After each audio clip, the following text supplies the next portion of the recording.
Lovers நேற்று ஒரு client வீட்டில் ஃபேன் மாட்டலான்னு போயிருந்தோம். அங்கே ஃபேன் பாக்ஸ் ஓப்பன் பண்ணி பார்க்கும்போது அதில் ரிமோட்லாம் கொடுத்துருந்தாங்க.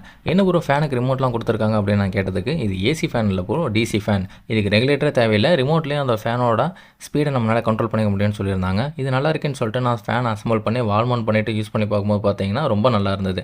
ரெகுலேட்டர் கனெக்ஷன் எல்லாமே ரிமோட்லேயே பார்த்தீங்கன்னா அதோட ஸ்பீடை ஆக்சஸ் பண்ணிக்க முடியும்.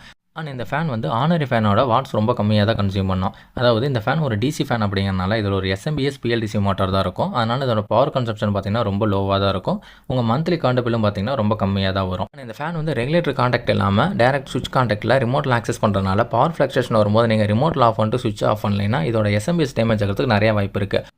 ஆனால் ஆர்டினரி ஃபேனில் இந்த கம்ப்ளைண்ட் கிடையாது. ஏன்னா நம்ம சுவிட்ச் அண்ட் ரெகுலேட்டரை மேண்டேட்டரியாக சீரிஸ் கனெக்ஷனில் கொடுத்துருப்போம். சப்போஸ் டேமேஜ் ஆனாலுமே அதுதான் டேமேஜ் ஆகும். காயிலே போனாலுமே நமக்கு அதோட காஸ்ட் வைஸ் ரொம்ப கம்மி தான். இன்னொரு விஷயம் என்னென்னு கேட்டிங்கன்னா, ரிமோட்டில் நீங்கள் ஆஃப் பண்ணிவிட்டு சுவிட்சை ஆன் ஆஃப் பண்ணிவிட்டு அகைன் ரிமோட் இல்லாமல் உங்களால் இந்த ஃபேனை ஆன் பண்ண முடியாது. அண்ட் வீடியோக்கு ஒரு தம்ஸ் அப் பண்ணிவிட்டு உங்கள் வீட்டில் என்ன ஃபேன் யூஸ் பண்ணுறீங்கன்னு